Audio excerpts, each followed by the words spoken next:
तो दोस्तों, हम लोग PYQ सीरीज़ कर रहे हैं, एंशियंट हिस्ट्री का कर रहे हैं, जो कि विभिन्न PCS एग्ज़ाम एवं IAS में भी पूछे जा चुके हैं और आगे आने वाले किसी भी PCS एग्ज़ाम एवं IAS के लिए एवं जनरल कंपटीशन जैसे कि जिसमें सामान्य अध्ययन से क्वेश्चन पूछे जाते हैं, जैसे railway, banking, SSC, Bihar SSC, inter level, graduate level, Bihar दरोगा एवं BPSC के द्वारा जो टीचर्स का एग्ज़ाम लिया जाता है एवं अन्य स्टेट में भी जो टीचर्स का एग्ज़ाम लिया जाता है एवं PCS का एग्ज़ाम अन्य स्टेट में भी होता है, उनके लिए भी काफ़ी महत्वपूर्ण रहेगा ये सेशन दोस्तों। ठीक है, एंशिएंट हिस्ट्री, प्राचीन भारत का इतिहास कर रहे हैं। ठीक है, चलिए करते हैं। प्रारंभिक जैन साहित्य निम्नलिखित में से किस भाषा में लिखे गए? तो प्रारंभिक जैन साहित्य निम्नलिखित में से किस भाषा में? तो अर्धमागधी भाषा में लिखे गए थे प्रारंभिक जैन साहित्य। ये आंसर हो जाएगा। ठीक है, ध्यान रखेंगे। नेक्स्ट देखते हैं, निम्नलिखित में से कौन सा स्थल पार्श्वनाथ से संबद्ध होने के कारण जैन सिद्ध क्षेत्र माना जाता है? तो निम्नलिखित में से कौन सा स्थल पार्श्वनाथ से संबद्ध होने के कारण जैन सिद्ध क्षेत्र माना जाता है? तो वो है सम्मेद शिखर। ठीक है, पार्श्वनाथ से संबद्ध होने के कारण जैन सिद्ध क्षेत्र माना जाता है सम्मेद शिखर को। ठीक है, सी आंसर हो जाएगा। नेक्स्ट देखते हैं, निम्नलिखित में से कौन सा आरंभिक जैन साहित्य का भाग नहीं है? तो निम्नलिखित में से कौन सा आरंभिक जैन साहित्य का भाग नहीं है? तो थेरी गाथा जो है आरंभिक जैन साहित्य का भाग नहीं है। ये आंसर हो जाएगा। ठीक है, थेरी गाथा आरंभिक जैन साहित्य का भाग नहीं है। नेक्स्ट देखते हैं, जैन संप्रदाय में प्रथम विभाजन के समय श्वेतांबर संप्रदाय के संपादक ये संस्थापक थे कौन? तो स्थूल भद्र थे। ये आंसर हो जाएगा। जैन संप्रदाय के प्रथम विभाजन के समय श्वेतांबर संप्रदाय के संस्थापक थे स्थूल भद्र थे। ये आंसर हो जाएगा। ठीक है, नेक्स्ट देखते हैं, भगवान महावीर का प्रथम शिष्य था। भगवान महावीर का प्रथम शिष्य कौन था? तो जमाली थे। ठीक है, ये आंसर हो जाएगा। भगवान महावीर के प्रथम शिष्य कौन था? तो जमाली था। भगवान महावीर का जन्म क्षत्रिय सामंत सिद्धार्थ के यहाँ 599 ईस्वी पूर्व में हुआ था। उनकी पत्नी का नाम यशोदा था। उनसे प्रियदर्शना नामक एक पुत्री उत्पन्न हुई। उस पुत्री का विवाह जमाली नाम के क्षत्रिय से हुआ था, जो बाद में महावीर स्वामी का अनुयायी बन गया। यह उनका प्रथम शिष्य था। 11 अन्य प्रधान शिष्य, जिन्हें गणधर कहा जाता है, निम्न थे: इंद्रभूति, अग्निभूति, वायुभूति, तीनों भाई। ये इंद्रभूति, अग्निभूति और वायुभूति तीनों भाई थे।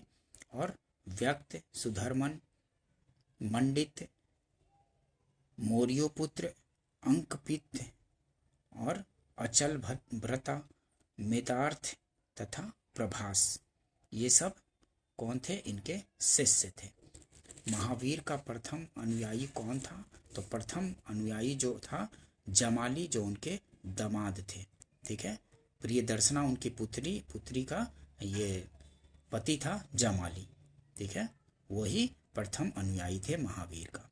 महावीर स्वामी के प्रथम अनुयायी कौन था? तो जमाली था। नेक्स्ट देखते हैं, किस जैन सभा में अंतिम रूप से श्वेतांबर आगम का संपादन हुआ? तो पाटलिपुत्र में। किस जैन सभा में अंतिम रूप से श्वेतांबर आगम का संपादन हुआ? तो पाटलिपुत्र में। डी आंसर हो जाएगा। नेक्स्ट देखते हैं, निम्न कथनों पर विचार कीजिए। वर्धमान महावीर की माता लिच्छवी के मुख्य चेटक की वर्धमान महावीर की माता लिच्छवी के मुख्य चेटक की बहन थी। चेटक की पुत्री थी, पुत्री नहीं थी, बहन थी ना, चेटक की बहन थी। ये गलत हो गया। गौतम बुद्ध की माता कोलिय राजवंश की राजकुमारी थी। ये सही है। गौतम बुद्ध की माता कोलिय राजवंश की राजकुमारी थी, सही है। 13वें तीर्थंकर पार्श्वनाथ बनारस से थे, तो ये भी सही है। दूसरा और तीसरा सही हो जाएगा, तो सी आंसर हो जाएगा। ठीक है, ये महावीर की माता लिच्छवी के मुख्य चेटक की पुत्री नहीं, बहन थी, तो ये गलत हो गया। ठीक है, तो 2 और 3 सही है, तो सी आंसर हो जाएगा। ठीक है, सी आंसर हो जाएगा। वर्धमान महावीर की माता त्रिशला या विदेह तथा वैशाली की लिच्छवी कुल के प्रमुख चेटक की बहन थी, न कि पुत्री। इसी कारण मातृपक्ष से वे मगध के हर्यक शासक बिंबिसार तथा अजात शत्रु के निकट संबंधी थे। द्वितीय कथन सही है। 23वें तीर्थंकर पार्श्वनाथ का जन्म वाराणसी बनारस में भगवान महावीर से लगभग 250 वर्ष पूर्व हुआ था। ठीक है, पार्श्वनाथ का जन्म कहाँ हुआ था? वाराणसी बनारस में। भगवान महावीर से जो 24वें तीर्थंकर से उनसे 250 वर्ष पूर्व में जन्म हुआ था। ठीक है, इस प्रकार सी विकल्प सही है, मतलब 2 और 3 सही हो जाएगा, 2 और 3 सही हो जाएगा। नेक्स्ट देखते हैं, प्राचीन जैन धर्म के संबंध में निम्नलिखित कथनों में से कौन सा एक सही है? तो जैन धर्म के संबंध में निम्नलिखित कथनों में से कौन सा एक सही है? तो प्रथम शतक ईसा पूर्व में जैन धर्म को कलिंग के राजा खारवेल का समर्थन मिला, ये कथन सही है। प्रथम शतक ईसा पूर्व में जैन धर्म को कलिंग के राजा खारवेल का समर्थन मिला था। ठीक है, सी आंसर सही हो जाएगा। नेक्स्ट देखते हैं,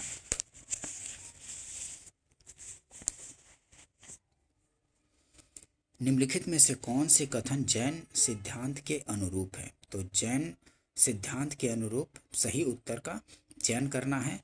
तो कर्म को विनष्ट करने का सुनिश्चित मार्ग तपश्चर्या है। ठीक है, कर्म को विनष्ट करने का सुनिश्चित मार्ग तपश्चर्या है, ये सही है। प्रत्येक वस्तु में चाहे वह सूक्ष्मतम कण हो, आत्मा होती है, ये भी सही है। और कर्म आत्मा का विनाशक है और अवश्य इसका अंत करना चाहिए। कर्म आत्मा का विनाशक है और अवश्य इसका अंत करना चाहिए, भी सही है। तो 1, 2 और 3 तीनों सही हो गया, तो डी आंसर होगा। ठीक है, एक बार फिर से देख लीजिए, कर्म को विनष्ट करने का सुनिश्चित मार्ग तपश्चर्या है, सही है। प्रत्येक वस्तु में चाहे वह सूक्ष्मतम कण हो, आत्मा होती है, ये भी सही है। कर्म आत्मा का विनाशक है और अवश्य इसका अंत करना चाहिए, तो ये भी सही है। 1, 2, 3 तीनों सही है, तो डी आंसर हो जाएगा। नेक्स्ट देखते हैं, निम्नलिखित कथनों पर विचार कीजिए। तो दक्षिण भारत में इक्ष्वाकु शासक बौद्ध मत के विरोधात्मक थे। नहीं, ऐसा नहीं था, ये गलत हो गया। पूर्वी भारत के पाल शासक बौद्ध मत के समर्थक थे, ये सही कथन है। पूर्वी भारत के पाल शासक बौद्ध मत के समर्थक थे, ये दूसरा कथन सही है, तो बी आंसर हो जाएगा। ठीक है, बी आंसर होगा। नेक्स्ट देखते हैं,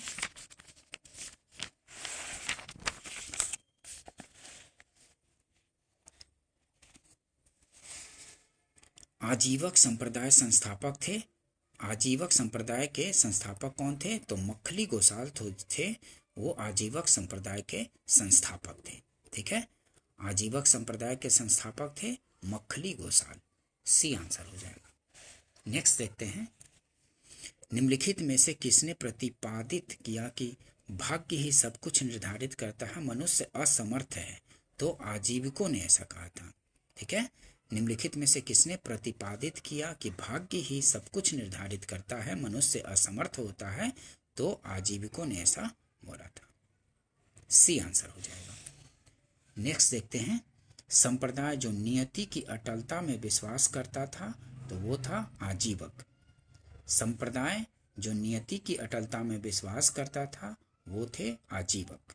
आजीवक जो थे नियति की अटलता में विश्वास करते थे, बी आंसर होगा। नेक्स्ट देखते हैं, बराबर की गुफाओं का उपयोग किसने आश्रय गृह के रूप में किया? तो बराबर की गुफाओं का उपयोग किसने आश्रय गृह के रूप में किया था? तो आजीविकों ने किया था, ए आंसर हो जाएगा। ठीक है, बराबर की गुफाओं का उपयोग निम्नलिखित में से किसने आश्रय गृह के रूप में? तो आजीविकों ने, ए आंसर हो जाएगा। ठीक है, ध्यान रखेंगे। नेक्स्ट देखते हैं, उत्तर प्रदेश में बौद्ध एवं जैनियों दोनों की प्रसिद्ध तीर्थ स्थली है, कौन सी? तो वो है कौशाम्बी। उत्तर प्रदेश में बौद्ध एवं जैनियों दोनों की प्रसिद्ध तीर्थस्थली कौन सी है? तो कौशाम्बी है। बी आंसर हो जाएगा। बी आंसर होगा कौशाम्बी। नेक्स्ट देखते हैं, निम्नलिखित में से कौन सा कथन सही नहीं है? तो सही नहीं कौन सा है? श्रवण बेलगोला स्थित गोमतेश्वर की प्रतिमा जैनियों के अंतिम तीर्थंकर को दर्शाती है। नहीं, ऐसा नहीं है, ये गलत हो जाएगा। ठीक है, ये गलत होगा। श्रवण बेलगोला स्थित गोमतेश्वर की प्रतिमा जैनियों के अंतिम तीर्थंकर को दर्शाती है, ये गलत होगा। नेक्स्ट देखें, ये और ऑप्शन देख लेते हैं। भारत का सबसे बड़ा बौद्ध मठ अरुणाचल प्रदेश में है, सही है। खजुराहो के मंदिर चंदेल राजाओं द्वारा बनवाए गए, ये भी सही है। होयलेश्वर मंदिर शिव को समर्पित है, तो ये भी सही है, लेकिन ए गलत हो जाएगा, तो सही नहीं है, वही चुनना है, तो ए आंसर होगा। नेक्स्ट देखते हैं, श्रवण बेलगोला में गोमतेश्वर की विशाल प्रतिमा किसने स्थापित करवाई? तो चामुंड राय ने स्थापित करवाई। श्रवण बेलगोला में गोमतेश्वर की विशाल प्रतिमा किसने स्थापित करवाई थी? तो चामुंड राय ने स्थापित करवाई थी, ए आंसर हो जाएगा। ठीक है, ध्यान रखेंगे। महान धार्मिक घटना महामस्तकाभिषेक निम्नलिखित में से किससे संबंधित है और किसके लिए की जाती है? तो बाहुबली के लिए की जाती है, ए आंसर हो जाएगा। महान धार्मिक घटना महामस्तकाभिषेक निम्नलिखित में से किससे संबंधित है और किसके लिए की जाती है? तो बाहुबली के लिए की जाती है, ए आंसर हो जाएगा। ठीक है, ध्यान रखेंगे। शैव और भागवत धर्म से संबंधित क्वेश्चन देखते हैं दोस्तों, इनसे भी काफी क्वेश्चन बनते हैं, शैव और भागवत धर्म से। प्राचीन भारत के विश्वोत्पत्ति विषयक धारणाओं के अनुसार 4 युगों के चक्र का क्रम इस प्रकार है। 4 युग का चक्र किस क्रम में है? तो कृत, त्रेता, द्वापर और कली, मतलब कलयुग। ठीक है, कृत, उसके बाद त्रेता, उसके बाद द्वापर, उसके बाद कलयुग। सी आंसर हो जाएगा। प्राचीन भारत की विश्वोत्पत्ति विषयक धारणाओं के अनुसार 4 युगों के चक्र का क्रम इस प्रकार है। कृत मतलब सतयुग, उसके बाद त्रेता, उसके बाद द्वापर, उसके बाद कलयुग। ठीक है, ध्यान रखेंगे। कृत मतलब सतयुग, उसके बाद त्रेता, उसके बाद द्वापर, उसके बाद कलयुग। निम्नलिखित में से नेक्स्ट देखते हैं, निम्नलिखित में से कौन सा प्राचीन भारत में शैव संप्रदाय था? तो कौन सा प्राचीन भारत में शैव संप्रदाय था? तो मत्त मयूर जो था शैव संप्रदाय था। निम्नलिखित में से कौन सा प्राचीन भारत में शैव संप्रदाय था? तो मत्त मयूर, बी आंसर हो जाएगा। चेदी राजवंश के अभिलेखों में मत्त मयूर नामक शैव संप्रदाय का उल्लेख मिलता है। नेक्स्ट क्वेश्चन देखते हैं, अर्धनारीश्वर मूर्ति में आधा शिव तथा आधा पार्वती प्रतीक है, तो देव और उसकी शक्ति के योग का। अर्धनारीश्वर मूर्ति में आधा शिव और आधा पार्वती प्रतीक है, किसके? तो देव और उसकी शक्ति का योग का प्रतीक है, सी आंसर हो जाएगा। ठीक है, ध्यान रखेंगे इस चीज को। नेक्स्ट देखते हैं दोस्तों, नैनार कौन थे? तो नैनार कौन थे? शैव थे। नैनार कौन थे? तो शैव थे, ध्यान रखेंगे। पूर्व मध्य काल में भक्ति भावना का प्रसार मुख्यतः दक्षिण भारत में विशेषकर तमिल भाषी क्षेत्र में हुआ। तमिल भाषी क्षेत्र में भक्ति भावना को लोकप्रिय बनाने में 2 संप्रदायों की प्रमुख भूमिका रही। भगवान विष्णु की उपासना करने वाले विष्णु भक्त जो थे अलवार कहलाए, और शिव की उपासना करने वाले जो शिव भक्त थे वो नैनार कहलाए। ठीक है, दक्षिण भारत में जो शिव की उपासना करने वाले थे वो क्या कहलाए? नैनार कहलाए, और जो विष्णु की उपासना करते थे वो अलवार कहलाए। ठीक है, इन्होंने ईश्वर के प्रति व्यक्तिगत प्रेम और समर्पण से मोक्ष प्राप्ति का मार्ग बताया। इन्होंने ईश्वर के प्रति व्यक्तिगत प्रेम और समर्पण से मोक्ष प्राप्ति का मार्ग बताया और जाति प्रथा एवं इसकी कठोरता का विरोध किया। ठीक है, ध्यान रखेंगे। नैनार कौन थे? तो नयनार कौन थे? शैव धर्मा अनुयायी थे। ठीक है, शैव धर्मा अनुयायी थे। बी आंसर हो जाएगा। निम्नलिखित में से कौन अलवार संत नहीं था? तो अलवार संत तिरुज्ञान नहीं था। ठीक है, निम्नलिखित में से कौन अलवार संत नहीं था? तो तिरुज्ञान। पोएगई थे, पूडम थे और तिरुमंगई थे, लेकिन तिरुज्ञान अलवार संत नहीं थे। ठीक है, पोगई, पूडम तथा तिरुमंगई अलवार संत थे, जबकि तिरुज्ञान अलवार संत नहीं थे। नेक्स्ट देखते हैं दोस्तों, भागवत संप्रदाय के विकास में किसका देन अत्यधिक था? भागवत संप्रदाय के विकास में किसका देन अत्यधिक था? तो गुप्त का देन अत्यधिक था। भागवत संप्रदाय के विकास में गुप्त का देन अत्यधिक था। डी आंसर हो जाएगा। नेक्स्ट देखते हैं, भागवत धर्म के प्रवर्तक थे। भागवत धर्म के प्रवर्तक कौन थे? तो कृष्ण थे। ठीक है, भागवत धर्म के प्रवर्तक कृष्ण थे। ठीक है दोस्तों, बी आंसर होगा। नेक्स्ट देखते हैं,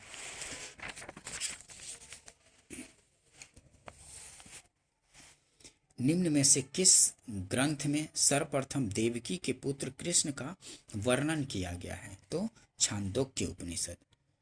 किस ग्रंथ में सर्वप्रथम देवकी के पुत्र कृष्ण का वर्णन किया गया है? तो छांदोग्य उपनिषद में। ठीक है, बी आंसर हो जाएगा। नेक्स्ट देखते हैं, वासुदेव कृष्ण की पूजा सर्वप्रथम किसने प्रारंभ की? तो भगवतों ने की थी। भागवतों ने। वासुदेव कृष्ण की पूजा सर्वप्रथम किसने प्रारंभ की थी? तो भागवतों ने की थी। ए आंसर हो जाएगा। ठीक है, ध्यान रखेंगे। नेक्स्ट देखते हैं, निम्नलिखित में से किस देवता को कला में हल लिए हुए प्रदर्शित किया गया है? तो किस देवता को कला में हल लिए हुए प्रदर्शित किया गया है? तो वो हैं बलराम। ठीक है, बलराम कृष्ण के भाई थे बलराम। भारतीय सांस्कृतिक परंपरा के अनुरूप कला में हल लिए कृष्ण के भाई बलराम को प्रदर्शित किया गया है। उन्हें हलधर के नाम से भी जाना जाता है। ध्यान रखेंगे। भागवत संप्रदाय में भक्ति के रूपों की संख्या कितनी है? भागवत संप्रदाय में भक्ति के रूपों की संख्या कितनी है? तो 9 है। भागवत संप्रदाय में भक्ति के रूपों की संख्या 9 है। सी आंसर हो जाएगा। नेक्स्ट देखते हैं दोस्तों, हेलियोडोरस का बेस नगर अभिलेख संदर्भित है। तो किसको? केवल वासुदेव को संदर्भित है। हेलियोडोरस का बेस नगर अभिलेख संदर्भित है किसको? तो केवल वासुदेव से संदर्भित है। डी आंसर हो जाएगा। नेक्स्ट देखते हैं, भागवत संप्रदाय भागवत धर्म से संबंधित प्राचीनतम अभिलेखीय साक्ष्य क्या है? तो हेलियोडोरस का बेस नगर अभिलेख। भागवत धर्म से संबंधित प्राचीनतम अभिलेखीय साक्ष्य है तो हेलियोडोरस का बेस नगर अभिलेख। बी आंसर हो जाएगा। नेक्स्ट देखते हैं, भागवत धर्म का ज्ञात सर्वप्रथम अभिलेखीय साक्ष्य कौन सा है? तो बेस नगर का गरुड़ स्तंभ है। भागवत धर्म का ज्ञात सर्वप्रथम अभिलेखीय साक्ष्य है तो बेस नगर का गरुड़ स्तंभ है। सी आंसर हो जाएगा। ठीक है, बेस नगर अभिलेख का हेलियोडोरस कहाँ का निवासी था? तो तक्षशिला का निवासी था। बेस नगर अभिलेख का हेलियोडोरस कहाँ का निवासी था? तो तक्षशिला का निवासी था। बी आंसर हो जाएगा। ठीक है, ध्यान रखेंगे इस चीज को।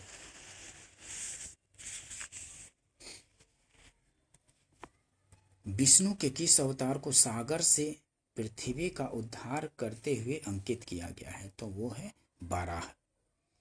विष्णु के किस अवतार को सागर से पृथ्वी का उद्धार करते हुए अंकित किया जाता है? तो वो है बाराह। सी आंसर हो जाएगा। नेक्स्ट देखते हैं, भारत में आस्तिक और नास्तिक संप्रदायों में कौन सा विभेदक लक्षण है? तो वेदों की प्रामाणिकता में आस्था। ठीक है, जो वेदों की प्रामाणिकता में आस्था रखते हैं वे आस्तिक कहलाते हैं और जो वेदों की प्रामाणिकता में आस्था नहीं रखते वो नास्तिक कहलाते हैं। ध्यान रखेंगे दोस्तों इसको। ठीक है, इसको ध्यान रखेंगे। भारत में आस्तिक और नास्तिक संप्रदायों में कौन सा विभेदक लक्षण है? क्या मतलब विभेद का लक्षण क्या है, आस्तिक होने का और नास्तिक होने का। तो वेदों की प्रामाणिकता में आस्था, जो वेद की प्रामाणिकता में आस्था रखते हैं वो ना आस्तिक है, और जो नहीं रखते वो नास्तिक। सी आंसर हो जाएगा, ध्यान रखेंगे इस चीज को। 6ठी शताब्दी ईस्वी पूर्व के संदर्भ में आस्तिक संप्रदाय वे होते थे जो वेदों की प्रामाणिकता को मानते थे, तथा नास्तिक संप्रदाय वे थे जो वेदों की प्रामाणिकता को नहीं मानते थे। ठीक है, ध्यान रखेंगे इस चीज को, पूछे जाते हैं। ठीक है, काफी बार रिपीट होते रहते हैं। निम्नलिखित में से कौन मोक्ष के साधन के रूप में जन्म, कर्म तथा भक्ति को समान महत्व देता है? तो वो है भगवद गीता।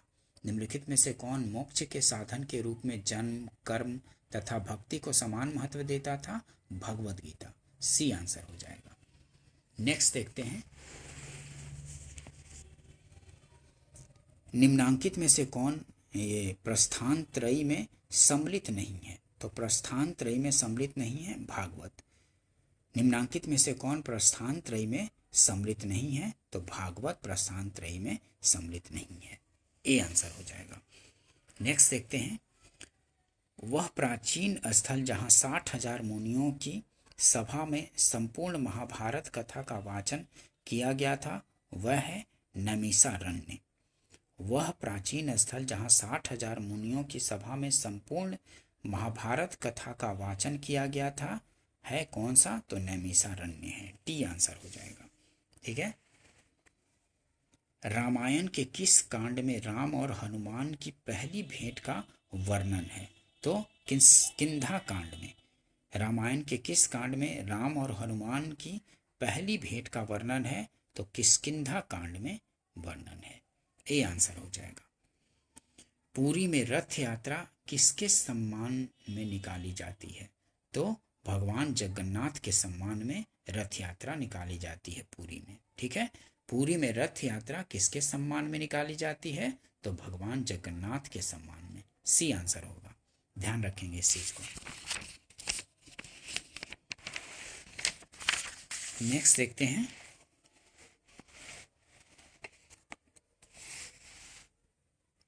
नासिक में कुंभ मेला निम्न में से किस एक नदी के तट पर लगता है? तो गोदावरी नदी के तट पर नासिक में कुंभ मेला लगता है। नासिक में कुंभ मेला निम्न में से किस एक नदी के तट पर लगता है? तो गोदावरी के तट पर। डी आंसर हो जाएगा। ठीक है, सूची 1 और सूची 2 को मिलान करना है। ठीक है, जैन धर्म से जुड़ा हुआ स्थल कौन सा है? तो जैन धर्म का जुड़ा हुआ स्थल कौन सा है? तो पावापुरी। हिंदू धर्म से जुड़ा हुआ स्थल कौन सा है? तो वाराणसी। और इस्लाम धर्म से तो मदीना। और ईसाई धर्म से जुड़ा हुआ वेटिकन सिटी। ठीक है, वेटिकन। ठीक है, ए का तीसरा, बी का चौथा, ए का तीसरा, बी का चौथा, सी का पहला और डी का दूसरा। तो सी आंसर हो जाएगा।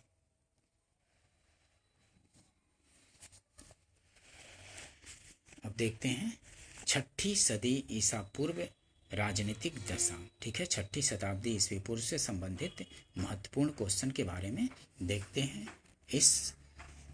इससे भी काफी क्वेश्चन पूछे जाते हैं। देखते हैं, भारत के प्राचीनतम प्राप्त सिक्के कौन थे? तो चांदी के थे। भारत के प्राचीनतम प्राप्त सिक्के जो थे वो चांदी के थे। जी आंसर हो जाएगा। ठीक है, भारत के प्राचीनतम प्राप्त सिक्के आहत सिक्के या पंचमार्क सिक्के थे, जो चांदी के बने होते थे। इनके ऊपर ठप्पा मारकर निशान बनाए जाते थे, इसलिए इन्हें आहत सिक्के या पंचमार्क सिक्के कहा जाता है। ये सिक्के 6ठी शताब्दी ईस्वी पूर्व से मौर्य काल के बीच प्राप्त होते हैं। ये जो सिक्के हैं 6ठी शताब्दी ईस्वी पूर्व से मौर्य काल तक के बीच प्राप्त होते हैं। ठीक है, ध्यान रखेंगे इस चीज को। राजा और राज्य से संबंधित सूची को मिलाना है। एक तरफ राजा और एक तरफ राज्य है। किस राज्य में है? तो प्रधोत राजा कहाँ के थे? प्रधोत का राज्य कौन था? तो अवंती। प्रद्योत अवंती के राजा थे। और उदयन राजा थे वत्स के। प्रसेनजित कहाँ के राजा थे? तो प्रसेनजित थे कौशल के। प्रसेनजित कौशल के। और अजातशत्रु कहाँ के थे? तो मगध के थे। अजातशत्रु मगध के राजा थे।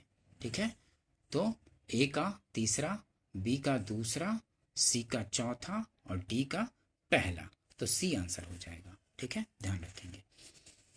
पाली धर्म ग्रंथों से पता चलता है कि बुद्ध काल में प्रद्योत अवंती का राजा, उदयन वत्स महाजनपद का राजा, प्रसेनजित कौशल का एवं अजातशत्रु मगध का शासक था।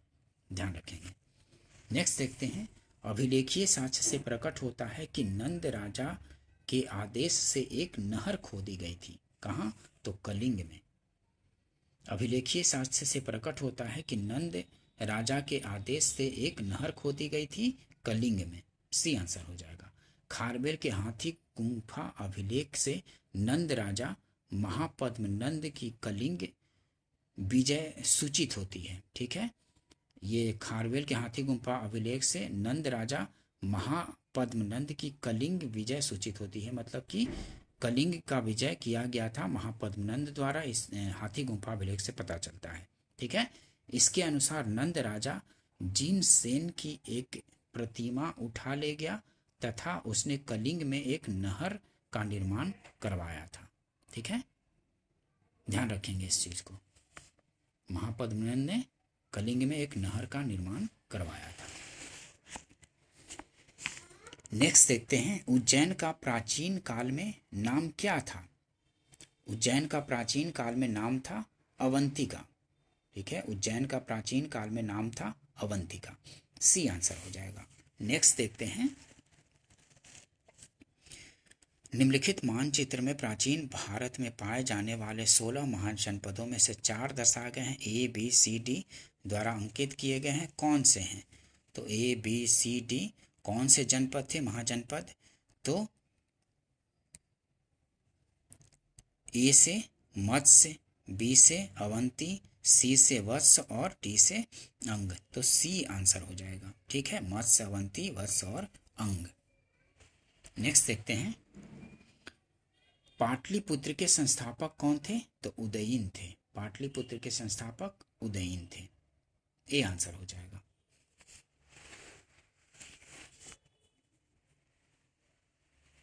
नेक्स्ट देखते हैं। पाटलिपुत्र को किस शासक ने सर्वप्रथम अपनी राजधानी बनाया था? तो पाटलिपुत्र को किस शासक ने सर्वप्रथम अपनी राजधानी बनाया? तो चंद्रगुप्त मौर्य ने पाटलिपुत्र को सर्वप्रथम अपनी राजधानी बनाया था। ये आंसर हो जाएगा। वसुतः पाटलिपुत्र की स्थापना गंगा एवं सोन नदी के संगम पर हर्यक वंश के शासक उदयीन ने की थी। ठीक है, वस्तुतः पाटलिपुत्र की स्थापना गंगा और सोन नदी के संगम पर हर्यक वंश का शासक उदयीन ने करवाया था एवं अपनी राजधानी राजगृह से पाटलिपुत्र स्थानांतरित की थी, किंतु विकल्प में उदयीन नहीं है, अतः दिए गए विकल्पों में चंद्रगुप्त मौर्य सही उत्तर होगा। ठीक है, उदयीन ने पाटलिपुत्र का स्थापना किया एवं अपनी राजधानी को राजगृह से पाटलिपुत्र स्थानांतरित की थी, किंतु विकल्प में उदयीन का नाम नहीं है, इसलिए चंद्रगुप्त मौर्य सही होगा। ये आंसर हो जाएगा। ध्यान रखेंगे इस चीज को। निम्नलिखित में से किस राजा ने पाटलिपुत्र बसाया था? तो किसने बसाया था? उदयीन ने बसाया था, सोन और गंगा नदी के संगम पर। ठीक है, डी आंसर हो जाएगा। किस शासक द्वारा सर्वप्रथम पाटलिपुत्र का राजधानी के रूप में चयन किया गया? तो उदयीन द्वारा। किस शासक द्वारा सर्वप्रथम पाटलिपुत्र का राजधानी के रूप में चयन किया गया? तो उदयीन द्वारा। ठीक है, सी आंसर हो जाएगा, उदयीन द्वारा। उदयन वासव दत्ता की दंत कथा संबंधित है? तो उज्जैन से संबंधित है। उदयन वासव दत्ता की दंत कथा संबंधित है किससे? तो उज्जैन से संबंधित है। ये आंसर हो जाएगा। ठीक है दोस्तों, नेक्स्ट देखते हैं।